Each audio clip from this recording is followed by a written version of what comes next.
Hello, and welcome to And the Runner-Up Is. This week on the show, we'll travel back in time to the 59th Academy Awards, which awarded the films of 1986.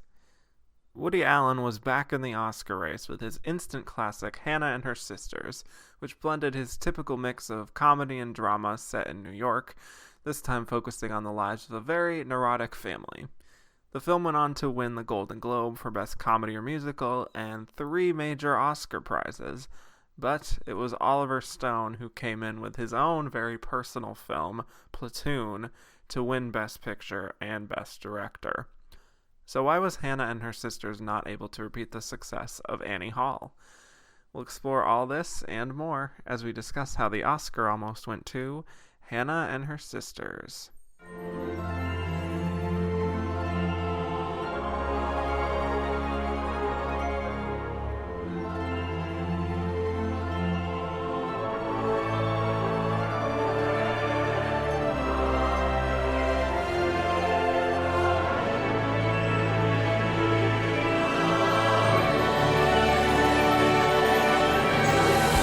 Hello, and welcome back to And the Runner-Up Is. I am your host, Kevin Jacobson, and today I have another one of my Gold Derby colleagues.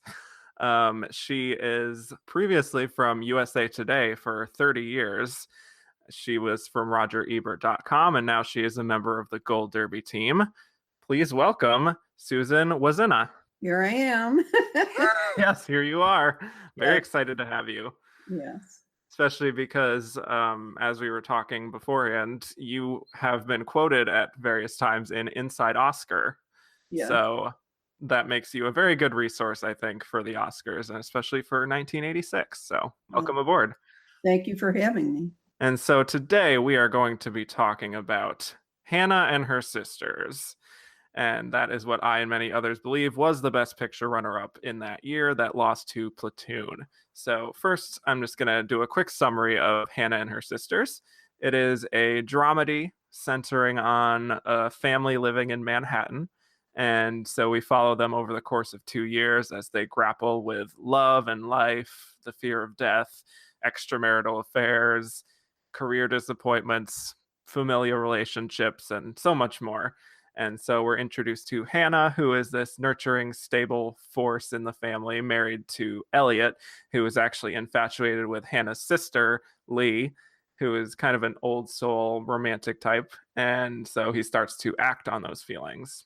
There's also the third sister, Holly, who's an out of work actress and former cocaine addict who is constantly frustrated by her lot in life and frequently asks Hannah for money.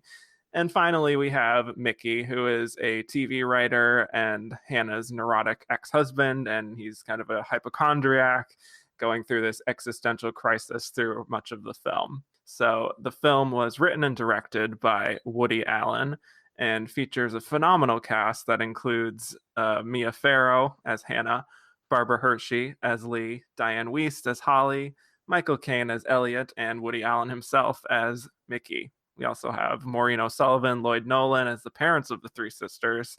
And we got like Carrie Fisher, Max von Sydow, Sam Waterston, Lewis Black, Julie Louis-Dreyfus, Christian Clemenson, Julie Kavner, Richard Jenkins, John Turturro. Excellent cast. So Hannah and Her Sisters made $35 million in 1986 and added another $5 million upon its reissue the following year for a total of $40 million. And the film was nominated for 7 Academy Awards and won 3 of them, but not Best Picture. So, Susan, tell me your thoughts on Hannah and Her Sisters. Well, I have to admit, and I don't know if this is probably true, but I saw it in the day when I was, even before I was writing about movies for USA Today, I was on the copy desk. But I don't think I've seen the whole movie since then. So it was kind of refreshing in a way to almost come to it new again. And I realized why I loved it so much then is that I think it's probably one of Woody Allen's least cynical movies without being gushy or gooey or anything like that, and still having his trademark kind of, jokes and mocking himself and other things, and also worrying about being a hypochondriac and he gets into religion a little bit, trying out Catholicism and also Hare Krishna. I love that. Yeah. Yes. And it's interesting to see that. And he's a very neurotic character, as he always is, but somehow by the end he finds a way to be happy. And one of my favorite lines that I forgot about was he says to his love interest, which we'll reveal probably in the course of this, at the end, that the heart is a resilient muscle. And I just love that line, and I was happy to hear it again from him because I know. I think, now what we know about his life with Mia Farrow, who was his partner at that time, and her mother was playing her mother, and that's Mia Farrow's apartment. So it was a very personal look into, like, a portal into his life with her and her family. She had like 4 sisters, I actually think. So he left one out. But I think it's a happier film than he came to make later on, I think, about love and being able to come back a second time, get a second chance at love, which he has with her. And the ending of the movie is just perfect. It's like one of my favorite endings of a movie. So yeah, it made me happy to see that, but kind of sad to what has become between him and Mia Farrow of late. So you have to get over a little bit too. But as far as being a best picture, I mean, for him, I think this and Bullets Over Broadway got him his most nominations. Yep. And they both have Diane Weiss, so she might be the key for him. She is a good luck charm. Yep. Right. But I think this one I like a little more. Again, Bullets Over Broadway is more about, the gangster being an actor and all that stuff. So, it's interesting. Yeah. It's a fun one. Yeah. Yeah, I will agree that I do prefer Hannah and Her Sisters. I really liked Hannah and Her Sisters quite a bit, especially because, like you were kind of saying, there's a little bit more of a warmth and less of a cynicism to the film, and I think even some of that has to do with just the way it's filmed. Because I know I was obviously reading that he had a new cinematographer for the first time, Carlo De Palma, Right. and that I feel like there was a little bit more of a warmth to the film that is a little more inviting, I think. And unlike Annie Hall and Manhattan, this is a different Manhattan. He gets into the village and CBGB, so he's trying to be a little hipper. Exactly, yeah. And cool. More into a different scene, and just architecture in the village, it's all kind of shabby chic and everything. So it gives you, because Max von Sydow, who is Barbara Hershey's cranky partner in the movie, who has my second favorite line, which you probably can guess what it is. But I think like that he kind of went somewhere else in his films and took some chances, I think, in major ways. And also, like I said, it's just a happy film for him, maybe not so much for other people. Yeah. I mean, he actually tries to commit suicide. Right. But he does a very bad job. Yeah. Oh yeah. Another thing I really like about the film is that it really feels like, with so many different characters he's trying to serve, that it really feels like a really rich sort of novel in a way, and that is highlighted obviously through the title cards that are presented throughout the film. It really feels very novelistic, a little bit more of a grand. It still has those insular sort of internalized, very autobiographical stuff going on, especially with Woody Allen himself. But I think that he's able to kind of expand it out through all of the sisters and the other characters, even, that it provides more of a complete experience for me.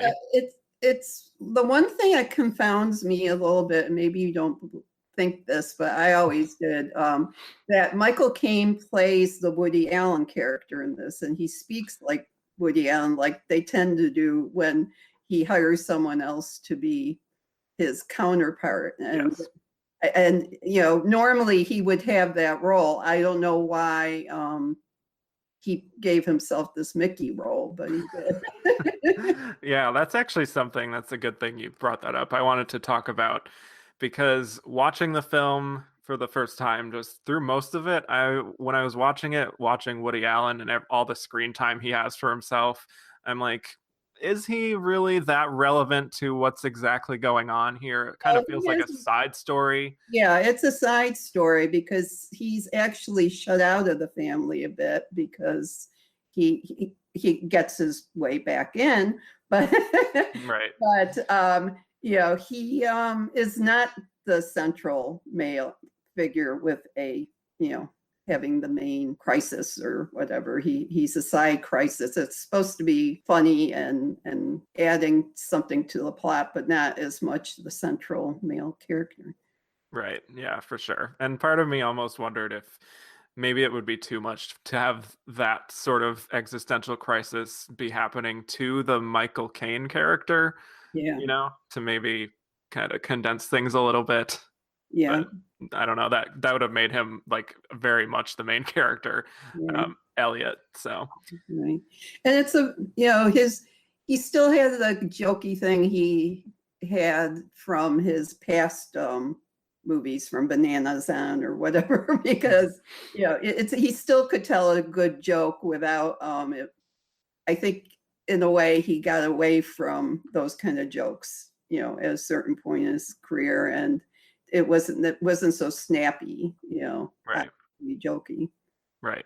But there are serious things going on and stuff. But mostly it's just you like hanging with these people. They're not that obnoxious.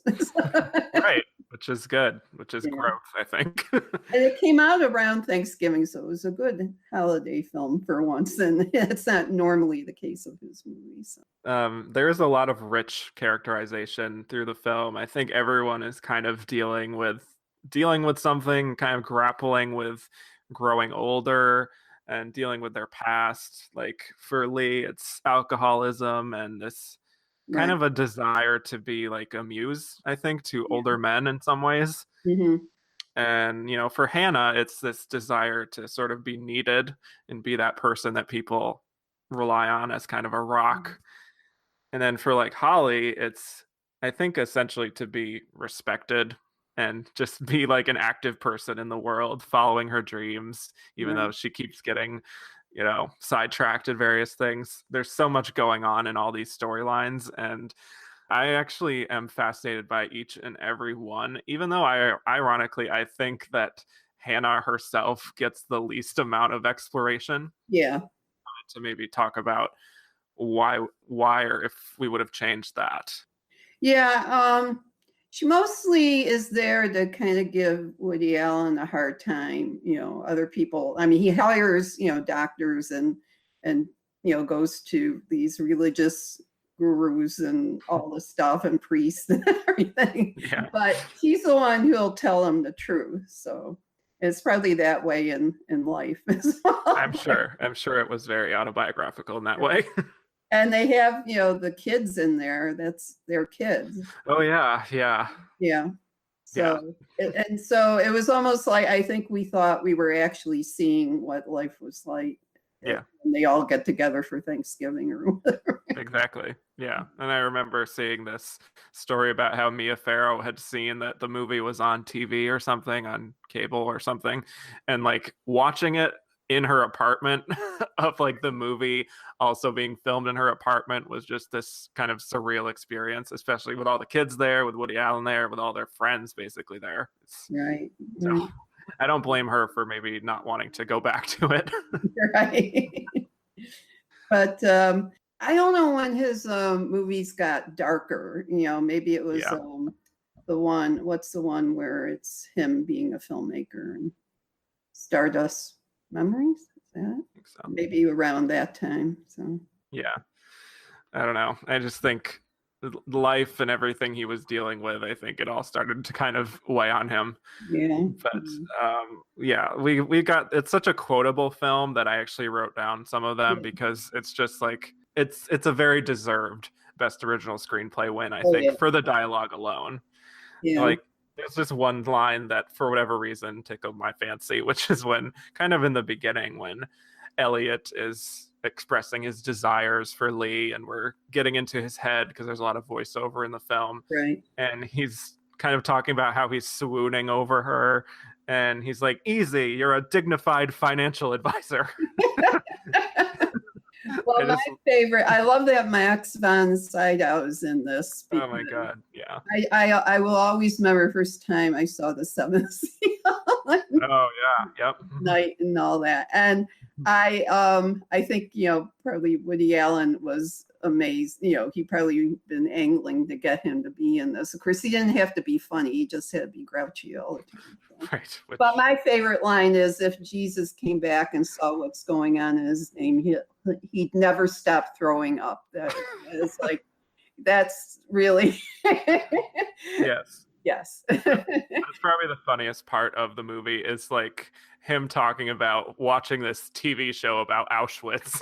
Right. And like recounting everything to Lee, and she's just like not having it because she's Yeah. all wrapped up in the Elliot affair and everything. Right. He's just droning on and on about the state of the world. It's just so great. Yeah. But I like, how he meshes the arts in there and all that, and dealing with his health issues where, it kind of, he is like that though. I mean, I talked to him for To Rome with Love, and he had this whole thing where, he just can't cope with the idea that someday he won't be on this planet. But then he always says that his parents lived into their 90s, so he's not too worried yet. Wow. There you go. Yeah. Good genes, he says. So. Yeah. Yeah. And speaking of parents, there's another quote that I love from the film, which is when Mickey comes home and is still having his crisis of faith and stuff. Mickey's father just goes, "How the hell do I know why there were Nazis? I don't know how the can opener works." Right. And that really is that's a perennial, quote you could apply to any parent who gets a certain age. Exactly. Yeah. It's Right. so funny. But it's beautiful he put the, her mom in it, because I don't know if she ever did another movie after this. So. Yeah, I don't know. Yeah. But for people who don't know, that's Tarzan's Jane from the Johnny Weissmuller movie. So. Yeah, and I know that the guy who plays the sister's father, Lloyd Nolan, apparently this was his final role, so yeah. very profound Yes. ending for him. And I do love the two parents, and they don't get a lot of screen time either, but they just, I feel like you can see a world of their love and their relationship together and all the random bickering they have. Like, it's so rich, I think, with detail. Right. So I don't know what happened with Woody, where he sort of got a more cynical streak going. For sure. Ended up making crimes and misdemeanors. Yes, which is very dark. Yeah. So was there a particular storyline between the three sisters that you really kind of attached yourself to upon watching it? Probably, but again, I was also fascinated by, the two men, Michael Caine's version of manhood and Woody's version of manhood. And, that kind of was interesting to me too. And I felt probably more for Woody Allen in this, because he was the odd man out. He was shunted aside, and, the whole thing about the pregnancy and how it was his fault and all that. Yeah. Just asking his friend to be the donor. Yeah. Right. But again, it's funny to see that. I think maybe, just judging from this movie, is probably one of the happier times between him and Mia. So it's nice for sure. to be reminded that they were a good couple together, and he did a lot for her as well, as far as running all these roles. Her roles got better as they went along. Yeah, I know. Yeah. So for me, I really took to the Holly storyline, the Diane Wiest I just found her to be Yeah. such a fascinating figure, and I love Diane Wiest as an actress, and Yeah. this very particular kind of like flighty, a little bit of a wreck kind of a character is what she does best, I think.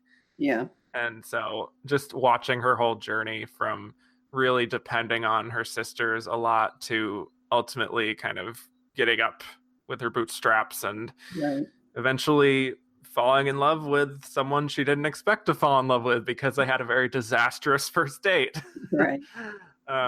Was a really interesting journey to watch. And Yeah. so it doesn't surprise me at all that she's the one that was, singled out for the Academy Awards and so many other awards. Well, Julia Taylor, I mean, has worked with as the casting director for Woody Allen for ages, and I think much credit has to go to her. I mean, they should give Oscars for casting, I think, because Amen. Yes. when I saw Midnight in Paris, I just was like blown away by who they chose because it was Corey Stoll and Tom Hiddleston and all these new up and comers, and then people like Adrian Bro. I mean, they were giving the best performances that they had given in ages, in the small but wonderful roles. And I decided to focus just on, I mean, once you cover Woody Allen, you got to find new angles to go for. But Yeah. I interviewed Julia Taylor about that, and she really is the one. I mean, once they get the actors going, and they don't get the whole script or whatever. I mean, she just makes it like eHarmony or something. Right. Yeah. As putting the cast together. Yeah. And he just lets her. I mean, he'll tell Woody, oh, go see this play because Corey Stoll's in it, and I think you should cast him to play that role. So, Wow. yeah. And he does what she says. Damn straight. Yeah. And I think the performances in the film, I think they are they're very well captured. I think there's a lot of really great long takes through the film. There's not too much cutting. I think that really helps draw you in and make it feel that much more real. Like these are just real people. Lots of over the shoulder shots and things of that nature. So right. But I don't think that area of New York looks that way anymore either. Because that apartment they have in the Village, her and Max Vincento. Yeah.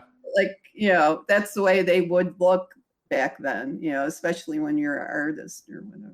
So right. And I love that little bookshop they go to. Yeah. Even though I'm pretty sure that's not there anymore. I think it's online now or something, online only. But yeah, that's just, again, it's the whole thing that everyone talks about with Woody Allen, how New York is this other character in the film. And that is very much a case of that. Yeah. It's a very loving, romantic look at New York, but also very realistic in some ways with all the kind of garbage and things like that. Right. So. That's right. Yeah. So, is there anything else that you wanted to just cover as far as the film itself? Not really. I mean, to me, the casting is perfect, and that the actors are very in sync with each other. And like I said, the most unusual thing is just Woody is he intentionally put himself out of the loop of most of the main plot until the very end. So that's just sort of funny. He wanted to be an outside attraction. I know.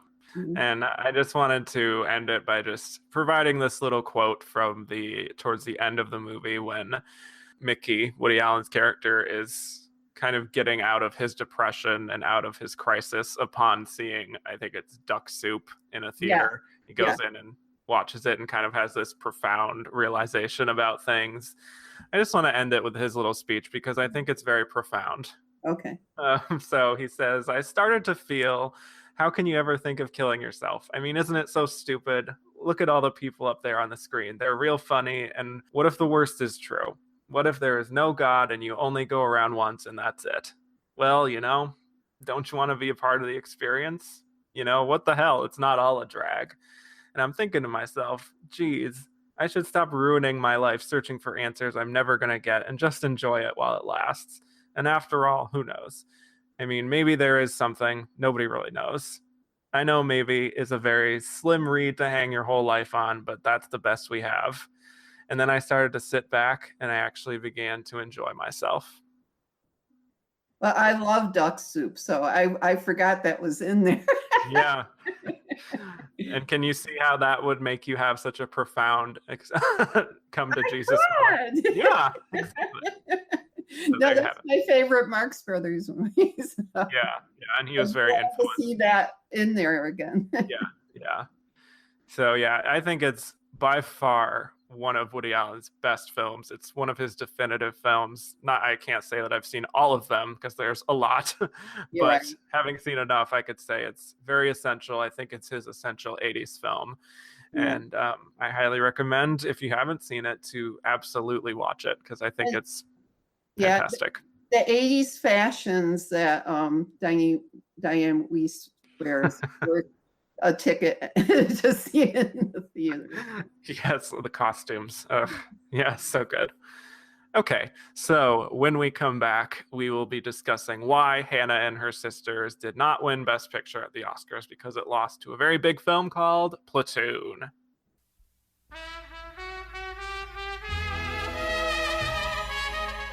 There's something very lovely and real about Hannah. She gives me a very deep feeling of being part of something. Did you ever read this one? Elliot, don't! Lee, I'm in love with you. You mentioned to me yourself that you and Elliot were having some problems. You were having problems that are my business, which I don't see how you could know about in such detail. It's a good thing we had a talented daughter. I can only hope that she was mine. With you as her mother, her father could be anybody in Actors Equity. 2 months ago, you thought you had a malignant melanoma. Naturally, I had the sudden appearance of a black spot on my back. It was on your shirt. I'm gonna cry. You want my husband to have a child with you? Yeah, don't answer now. Just, take it home and think about it for a while. God, I should have married you years ago when you wanted to. I should have agreed. Oh, God, don't you know it never would have worked? It's an epiphany of the soul, if you know what I mean. No, I know exactly what you mean, Tom. I don't know if you remember me, but we had the worst night of my life together.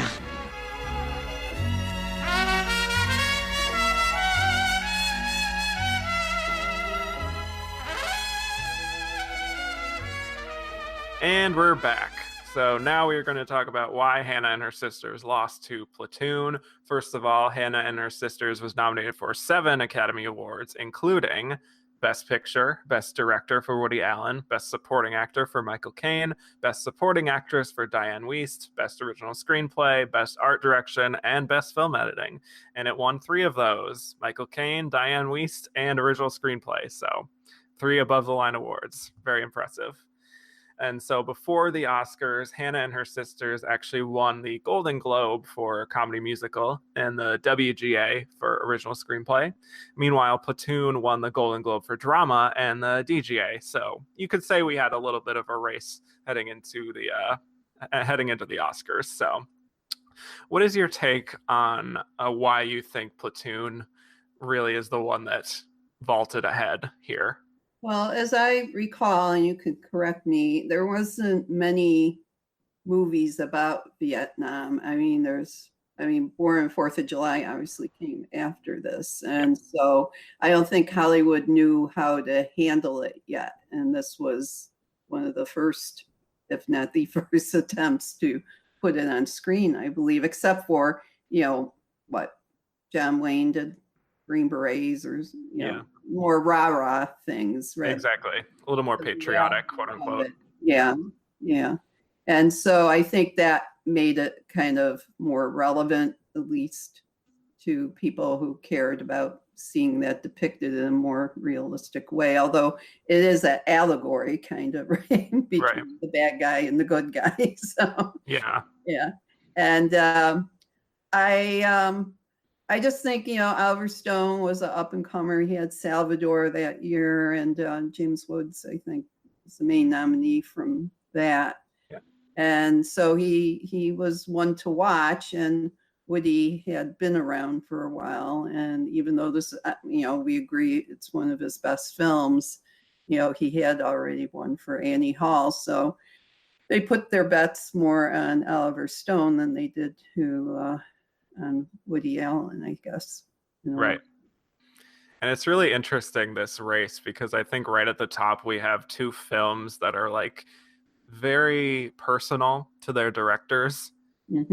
Especially, Oliver Stone is a Vietnam veteran himself, and I think part of that was some of the appeal for some voters to be like, wow, this is an authentic take from someone who was there on the ground. This isn't some Hollywoodized version. This is real, and this is what happened, and this is bold, artistic filmmaking, risky, all that stuff, I think really appealed to the Academy, especially directors, I think, and producers. Right. So. And it was the first time that Willem Dafoe got to play a good guy. Yeah. I love Willem Dafoe, and I love him in the film too. Yeah. It's another one that has a very good ensemble, lots of actually good stars, lots of people who would ultimately become bigger than that. And people sometimes forget that Best Picture winner, Charlie Sheen is the star of a Best Picture winner. Well, back when he was a little calmer and exactly. What, did he have blood in him? What was the tiger blood? Yeah, he got along without tiger blood. Exactly. Yes. Winning. Yes. All that stuff. Winning. Yeah. Yeah. But so, he was a hot, he was with him in Wall Street and all that. So yeah, that was his big time to shine. Yeah. And so I just think, like you said, Woody Allen had already been awarded for Annie Hall just not even 10 years later. I guess it was not 9 years. But still, I just feel like there was really an urgency. And in addition to the fact that, it's not a secret that he never really went to the Academy Awards. He doesn't have exactly a fondness for them. So, I think there wasn't really people feeling like they should give their votes to him, maybe. But they did, obviously, an original screenplay, because I think it's just kind of undeniable. Right. Is that where he's won most of his awards? Yeah. Which he hasn't won a lot, but certainly that's the branch that embraced him the most, especially with nominations. He would get in almost every year in the 80s and 90s, just like little random one-off nominations. So, yeah. So I think as much as maybe people might have thought it could be a race, I think Platoon also has a little bit more of an important factor, quote unquote. Yeah, well, comedies, are difficult to, if they don't have a important theme, I guess, to get into, really trumping the things that have more content that seems relevant. Yeah, a little bit more prestige. Yeah. Yeah. And then you even have another film in the race that has a little bit of a mix of both, I think, is the prestige factor of A Room with a View, which has the kind of British snob appeal combined also with the fact that it's a little bit lighter. It's not totally a comedy, but it's still like enjoyable. Right. And that's a film that won the BAFTA and the WGA for adapted. So it was interesting how this year we had of the 6 major sort of precursor wins, they were split evenly between 3 films. Right. So I think Platoon just had an X factor to it. Oliver Stone, I think, was kind of an appealing figure as an up-and-comer. And it's pretty simple. So, Right. If you wanted to talk about a few of these other films in the race, we certainly could. Do you have a specific take on A Room with a View? I mean, I liked that, but it was a little more lightweight than their other 3 pieces would be. That right, Merchant Ivory, Merchant Ivory, yes. Yeah. But I remember people just loving it, and the fact that Maggie Smith is in it makes it more wonderful. And Helen Bonham Carter, it was her starting point, I think, for us getting to know her. And they're good with finding the perfect actors to be in this. And Daniel Day-Lewis was in it, and that's right. Yeah. So, I think, like I said, I think their subsequent Best Picture contenders were a little more weightier, but this was their more lighthearted version of those. Yeah. Exactly. And we did cover Howard's End for 92 on this show. And, this is very much, it's the same team. It's Merchant himself, Ivory himself, and then Ruth Prower Javala, who actually won the Adapted Screenplay Prize. And I think that's pretty deserved. And I really like A Room with a View. I actually like Howard's End a little more. And I do. Remains of the Day I even like too.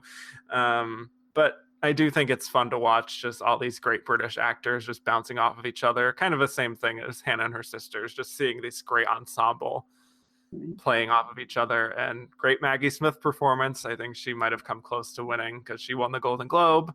And our introduction to Dan Day-Lewis, kind of an introduction to Helena Bonham Carter, who I think are both really strong in the film. And it's fun. Yeah, I like it. It wouldn't be my pick. It's a little more lighthearted take on what they ended up doing. Exactly. Yeah. So Children of a Lesser God, that is an interesting film. Yeah. Because that is the first movie directed by a woman that was nominated for Best Picture. I know. There is this, I wrote a whole article once for IndieWire about the women who got a Best Picture but not a director to go with it. Right. And what happened to their careers. And, one of them was Deborah Granick for Winter's Bone, and she just finally made another feature film. So I know. Oh my God. after Winter's Bone was 8 years ago, 7? Yeah. So, it happens in a way, but. Yeah, that's a very troubling trend for sure. And so that's Children of a Lesser God, directed by Randa Haynes. And that is the big debut of Marlee Matlin, who wins Best Actress. Right. And I think it's probably on the weaker side of this particular Best Picture lineup. She's the thing. I mean, she is the whole movie. She is. She defines the film. Yeah. William Hurt is in it. This is once again another William Hurt film that I'm talking about. So getting a little tired of this guy. But I'm thinking if I saw Kiss of the Spider Woman again, I would be horrified by his performance. Well, we'll see. I'm going to be talking about that one next week. So okay, I won't ruin it. No, I know. No. It's fine. But as I told you, I will never see The Mission. I'm sorry. Okay, and let's explore why not. I just read the description about Spanish Jesuits and, I don't know, saving people from slavery, which is a fine thing to do, but I don't know if I want to watch that right now. So I'm sorry. Yeah, no, it's it's fine, But who took Rhonda Hayden's spot? Oh, yes, I do know. Yeah, David Lynch. Our friend David Lynch, yes. Yes. And I'm excited to talk about Blue Velvet in a little bit. But okay. It's an interesting lineup. I don't love The Mission. I watched it for the first time this week. I picked it up, watched it, and it's a good score by Ennio Morricone. It's very visually sumptuous, very well captured, but as far as an emotional film itself, I didn't exactly get a lot out of it. And it's a little bit too self-congratulatory for me. Yeah. Of just being like, oh, it's just about these missionaries who have to save these native people and, kind of formulaic. Right. Yeah. No, I can go on with my life without it, but yeah, your life, you're fine. It's not a life-changing film. No. So, but Children of a Lesser God is solid. Like I said, the Marlee Matlin performance is very special, and she's very expressive, and I like what she brings to the film. William Hurt is fine, as always, but I think it's, like I said, a solid lineup. Not outstanding, but I think the films at the top really propel it, because to get to some of my thoughts on Platoon, one of my favorite Best Picture winners of the 80s. Yeah, I still love Hannah and Her Sisters, but I really think it's a close race between that and Platoon for what I would pick. I think I would have a lot of trouble deciding which one, because I do think there's some honesty in the film that I really gravitated to, and I love the performances. I love Tom Berenger in the film. Yeah. I think he's really haunting and villainous. Yes. And Willem Dafoe, like you said, playing kind of a good guy is refreshing. Right. And I think that helped him with his career, so people saw him differently. So. For sure. And I think what I liked about Platoon is how it managed to kind of turn it inwards, turn the conflict into like, a little bit of a civil war of what's going on in these guys' minds as they're going through war. War is hell. There's all these themes that are kind of played out a lot, but I think something about Platoon really felt refreshing. And I love the musical cue of the adagio for strings. I think that's so everybody incredible. started using that. Right. Well, it's very influential. So yes. Yeah. That has to count for something. Yeah. So yeah, solid lineup. I like Platoon a lot. I like Hannah and Her Sisters a lot. I don't know what I'm going to say in the final segment as to which I'm going to prefer more, but before we move on to the next segment, I got a few questions from Twitter since I asked a few questions for Twitter. Okay. Yeah. So let's see. So Henry Heistad asked, how close do you think Hannah and Her Sister was to winning picture after winning the 3 key awards? Well, how many Oscars did Platoon win? It won 4. Okay. So just one more than Hannah and Her Sisters. Yeah, so and how many nominations did he have? Platoon received 8 nominations, Okay, and so Hannah that and Her was Sisters pretty got 7. even. I think it was pretty neck and neck. Yeah. Yeah, except again, Oliver Stone was the new kid in town, so. Yeah. Yeah. The hot new thing. Yeah. And I think probably what propelled Platoon a little bit is the fact that it maybe appealed more to what we call the steak eaters of the Academy, kind of the older men. The male contingent, which was still overwhelmingly male, especially at that time. All that. Yeah, exactly. Whereas Hannah and Her Sisters maybe skewed a little more female, possibly. Who knows? Yeah. So one other question from actually a few more. Well, this one's from Kyle Bailey. He said, are there members of the ensembles of A Room with a View or Hannah and Her Sisters you would swap with the nominees? And he says, I'd swap Michael Caine for Max von Sydow. For me personally, I think I'm fine with both Michael Caine and Diane Weiss being kind of the representatives of Hannah and Her Sisters. I think they have the best characters. I think they have the best performances. Best arcs too, I think. They both changed the most. Yeah. I like Barbara Hershey, I think she's very good. Yeah, but she's more, I felt like she was more scripted. Yeah. You know what I'm saying? Like Diane Weiss, you could hear her say that like she made it up. Like, right. But Barbara Hershey was more talking like Woody Allen would want her to. Yeah, that's fair. Okay. I'll give you that. She wasn't Beaches at all. And then for A Room with a View, I'm fine with Maggie Smith being nominated there. I'm fine with Denholm Elliott being nominated. Yeah, I wouldn't change it. I think they made the right calls. Yeah. And then from Cameron McRae, they said, did Tom Berenger and Willem Dafoe split the vote for Best Supporting Actor and allow Michael Caine to win, or was Caine so overdue he was winning no matter what? A little bit of both. Yeah, right. Because, the two of them in Platoon are very diametrically opposed to each other. They wouldn't exist without each other, basically. Yeah. So I'm glad they both got in. Yeah. It would be hard for me to say which one I would say is better. Probably Tom Berenger. He's a little more of a defined character. But I think probably just Michael Caine was going to win no matter what. Right. Yeah. So, yeah. So that's that.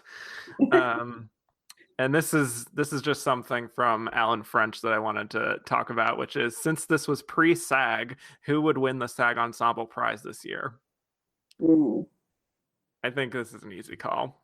I think it's Hannah and her sisters. Yeah. Yeah. Well, isn't it bigger too? I don't know. Yeah. Yeah. So Hannah and her sisters. Yeah. That's my answer. Maybe A Room with a View. Probably not, though. So yeah, let's move on to our should have been a contender segment. And this is other movies not nominated for Oscars from 1986, or just any movie that came out in 86 that we just wanted to talk about. So Susan, did you have a few here you wanted to mention? Well, Stand By Me for one, I think would have been great. Yeah. Blue Velvet, not Crocodile Dundee. Oh. Its screenplay got nominated. What else? Well, Peggy Sue Got Married. I think I liked that.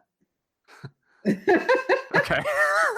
It's been a while. I didn't like Crimes of the Heart that much when it came out. And what else? Mona Lisa I liked. That was very good. Another Michael Caine. Right. Yeah. And but I never, Color Money, that Paul Newman won for that, and he could have won for The Verdict or Nobody's Fool Makes Me Mad. Yeah. That's my least. I mean, I wanted him to win, but not for that.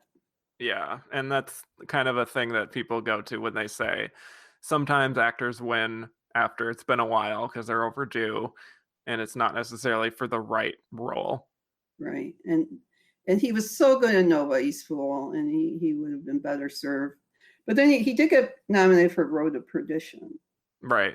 Yeah, many years later. But that was fun. Yeah, and Paul Newman did not even show up to the Oscars that year. Because another one like Woody Allen. Okay. Exactly. Yeah, a lot of no-shows this year. Between him, even Michael Caine didn't show up. Woody Allen wasn't there. Like, must have been a quick ceremony to just like not have all these speeches. Right. But no, I mean, even for a kind of a mass audience movie, Crocodile Dundee wasn't the worst thing in the world. Okay, well, that's being generous.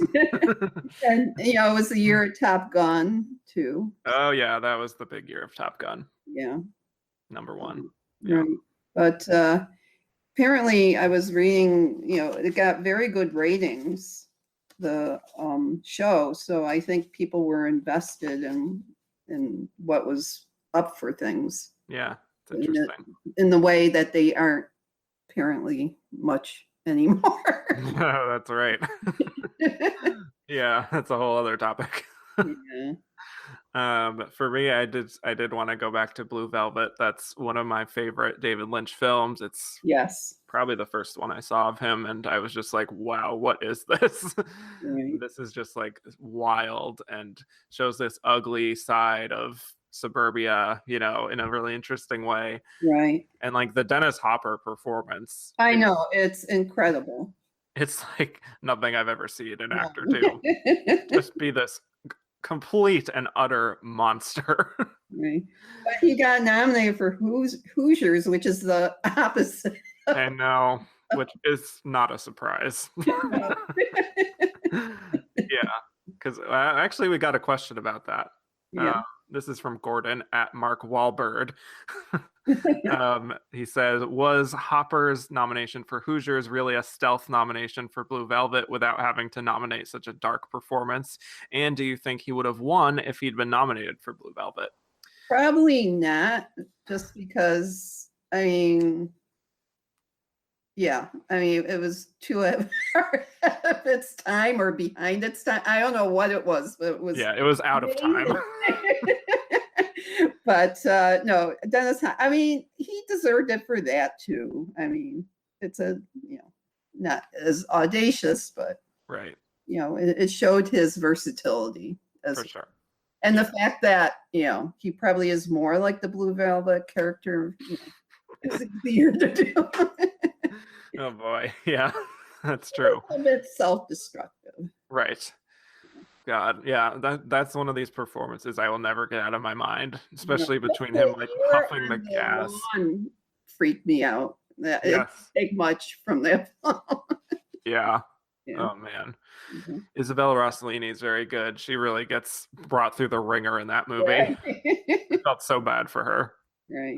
But I think wasn't she and David Lynch like a couple at the time? Yes, they were. They were. Yeah. Oh boy. Yeah, I guess we had a lot of these in this year between Yes. that Woody Allen, Mia Farrow. Yes. Interesting. Muses, as it were. Yeah. Yes. But yeah, Blue Velvet gets, I think it's a lone director nomination, and that's it. Yeah. Right? It looks pretty much that way. Yeah. Yeah, and so we don't get that often, although ironically we did get that many years later for David Lynch again for Mulholland Drive.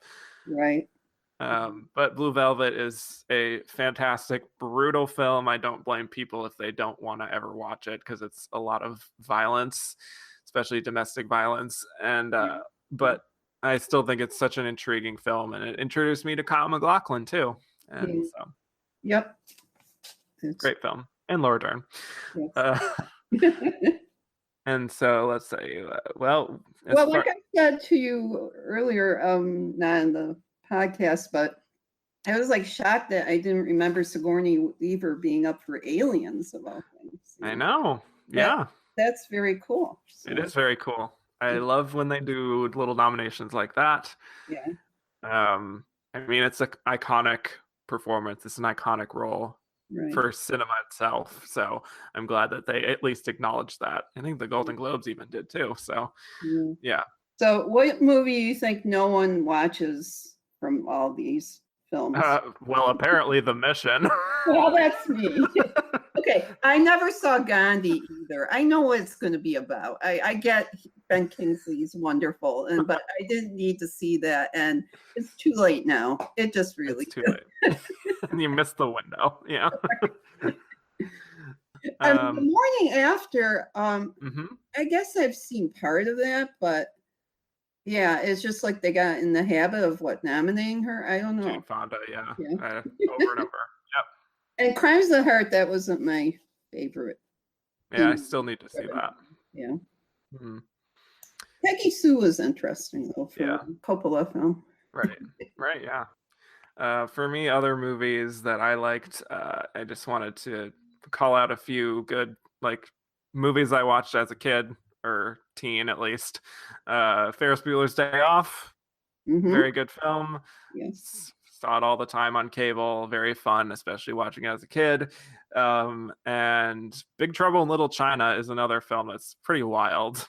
And that was a fun Kurt Russell performance there. But the big one for me outside of all those is Little Shop of Horrors. Yes. And I just thought Alan Menken and the guy who unfortunately died, the guys who wrote the music for that and went on to do work with Disney. Howard Ashman. I mean, they were just together. I mean, Howard Ashman especially was a genius, and it's such a loss. And they're still remaking the stuff that they did with them, like Aladdin. I know. And Beauty and the Beast, and he's the reason why Disney's animated films came back to life with Little Mermaid and Aladdin and all that. So he helped save the studio from losing their legacy, basically. Absolutely, amen to that. I completely agree. So I think Mean Green, what was it? Green Mother from Outer Space. Best song. It's so good. Ones shouldn't have been even in there. Look, Take My Breath Away is fine, but just come on, you got to give it. I'll have my breath right now. Yeah. But The Fly, come on, best makeup, that's pretty good. Oh my, yeah, The Fly is another movie that is wild. I don't want to ever watch it again. So. Well, that's totally understandable. Like Blue Velvet, seen it, done it. Okay. Yeah. I guess there's a lot of those kinds of movies too. Yeah. Little cult classics there. There you go. But we did actually get a few questions about Blue Velvet in addition to Little Shop of Horrors, in addition to The Fly. So I'm glad we brought all these up. So Andrew Carden, my guest on Moonstruck, asked Jeff Goldblum and Gina Davis in The Fly, Oscar worthy? Isn't there another awards that would be? Well, I looked and it said it cleaned up at the Saturn Awards. There you go. That's probably more sci-fi. Right. But I have to say that is one of the definitive Jeff Goldblum performances for me. Yes, of course. Yes. He is just, oh my God. I mean, it's not very often you have a role that requires you to be an insect and gross and also be a love interest. So look at that range. Quite a juggling, act right there. So, right. Yeah. And he looks great in the film. I'm just going to throw that in there. He looks great. Yeah, absolutely. He looks better now without the makeup. Yes. He's refined like an old wine. Yes. I like that. It rhymes. Okay. Yes. And then Brandon Stanwyck asked, the Academy recognized Lynch for directing Blue Velvet, but didn't nominate the film for Best Picture, which they did again years later with Mulholland Drive. What gives? Well, I will say that he is an acquired taste, even still, for many people. And so I understand why a wider Academy was not going to go for the film. The directors, absolutely. The directors can appreciate David Lynch's wackadoo visions, more than anyone. So I understand that. Well, it helped people push the envelope as directors. And I think, he did. Probably David Cronenberg was, a recipient of being able to do what he does. Exactly. Yeah. This is from Josh Parham, who was my guest on Born on the 4th of July. He said, would you have nominated Ellen Greene for Little Shop of Horrors? And if so, would you consider her lead or supporting? I would put her in supporting. I agree. But I would be fine with that. I would love that. I think she's so great in the film. I think she's so tender and also very, she has to convey a lot of complex emotions that are very dark. Yes. She's like a victim of domestic abuse. Yes. And but she manages to kind of really pull through in this resilient way that I find really compelling. Yeah.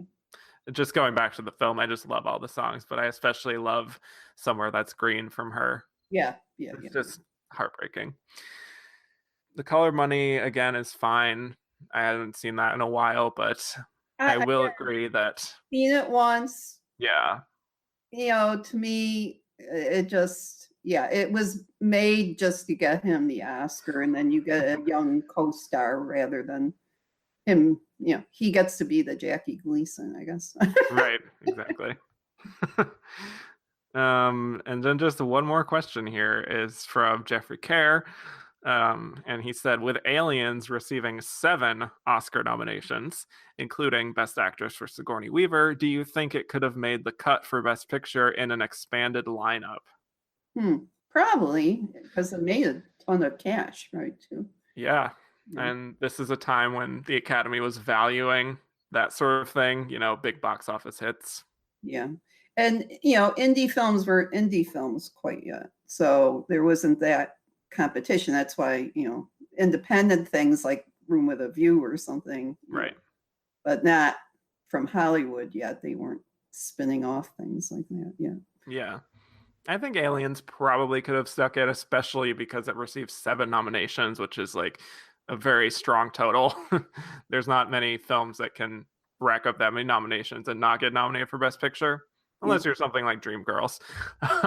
But it was also a different kind of film than the first exactly Alien, and that was more, in a good way, B-movie. Right. Yeah, I think it probably gets in, especially, it gets film editing nomination, which is kind of key. It gets, obviously, Best Actress, which is very good. And so, it doesn't get in writing or directing or anything, but I think it probably gets in with this competition. Yeah. As kind of the big blockbuster of the bunch, maybe. Mm-hmm. Yeah. So, anything else you wanted to cover from this year? I think we've done pretty good here. I'm glad we talked about Little Shop of Horrors. Yes, it's one of my faves of all time. Yeah, I wish I could go back to this year and see all of them for the first time. Yeah. I don't know how you feel about this year so far, if you've seen many films yet. But. I've seen a solid amount of them. To say that, like I said, it's a good year. I don't think there's a lot of like bad movies in this bunch in particular. I think some of them have aged pretty well. Some of them have not. Cough, cough, The Mission. But Yeah. I'm okay with the results of this year. I know Paul Newman, I'm happy that he has an Oscar. Right. Let's leave it at that. Good. Okay, I can do that. Okay. I just remember the heart is a resilient muscle. So that's right. Yes. Yes. If there's anything you can take from this episode, it's that right there. Right. Okay. Don't worry about it. So when we come back for our final segment, we'll be revealing whether we think Platoon deserved to win Best Picture or if we would have preferred Hannah and Her Sisters. The nominees for Best Picture are Children of a Lesser God, In Which Love is Better Unspoken, Burt Sugarman and Patrick Palmer producers.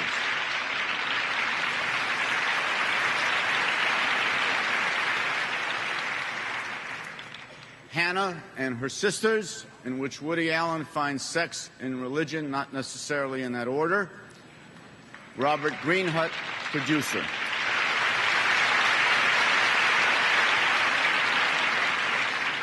The Mission, a powerful mixture of the church and politics in the South American jungle. Fernanda Gia, and David Putnam, producers.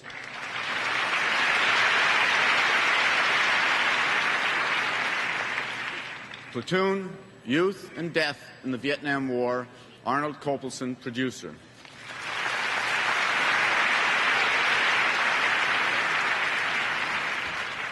A Room with a View, The Beauty of Florence and the Past Through the Eyes of a Young Girl. Ismail Merchant, producer.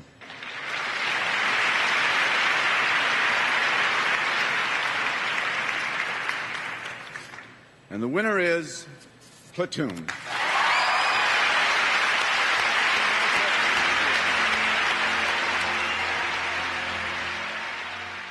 And we're back. So now we'll be giving our verdict as to whether we think Platoon deserved that Best Picture win or if Hannah and Her Sisters should have taken it. Susan, what is your verdict? Well, I think there's a point to be made that, Oliver Stone did give us the first, really, important Vietnam, movie years later. But I as far as enduring the test of time, I think even despite its 80s proclivities, I would say that Hannah is a little more timeless to me in its topics. I will actually agree with you. That's what I've decided. That I think Hannah and Her Sisters, despite maybe not necessarily being the type of film that people would say as Best Picture, as far as, it has these small scale elements to it compared to Platoon, which is, some people say, bigger achievement, more difficult to film, all that stuff. Yeah. I think at the end of the day, looking at the two films and what they set out to do, that Hannah and Her Sisters is the higher achievement. And I think it does hold up. I agree, despite the very uncomfortable personal elements that sometimes you can be distracted by. But it's almost sentimental that way, that you see how what it was between them. Sure, yeah. And it's a bit of a time capsule in that way. And they really gave a lot as partners in movies, too. I mean, most of the movies he did with her were among his best anyway. So there you go. Yeah, exactly. So I will say right now that I think Hannah and Her Sisters deserved a Best Picture win, narrowly edging out Platoon, which I think is still a great film on its own. So I'm glad we can agree. Okay. Yeah. So thank you so much, Susan, for coming on with me to discuss this crazy year. Well, even if you weren't recording it, anytime you want to talk Oscars, I'm here for you. Absolutely. Thank you. I appreciate that. This was fun. Okay. So tell the people where they could find you on the internet if they want to read more of your stuff. Well, Gosh, I have a whole cache of reviews on rogerebert.com. You just have to spell my long Polish last name. But once you get over that, I'm the only WL name out there. So it'll be easy with Google. There you go. I'm also on Gold Derby now. I am very pleased to be part of Tom's little coterie of awards experts and all that. Although I have to say I'm most fond of Oscar time. So. Oh yes, and that is now. So that I know. Very exciting times. Yes. All right, so you can find me on Twitter at Kevin_Jacobson, where I have all my stuff. And you could go on the other Twitter at Oscar Runner Up, which is the podcast account. And you can rate, review, and subscribe on Apple Podcasts, iTunes, Stitcher, Google Play. And now I will leave it up to you listening at home to decide whether you think Platoon deserved that Best Picture win or if Hannah and her sister should have taken it. And you can do that by going to my website at filmtrophies.com or email me at filmtrophies@gmail.com. So once again, thank you, Susan. Oh, you're welcome. Thank you for thinking of me. And like I said, I love talking Oscars. My husband doesn't, so. I'm glad I could provide an outlet for you. All right. And I will bid you all adieu.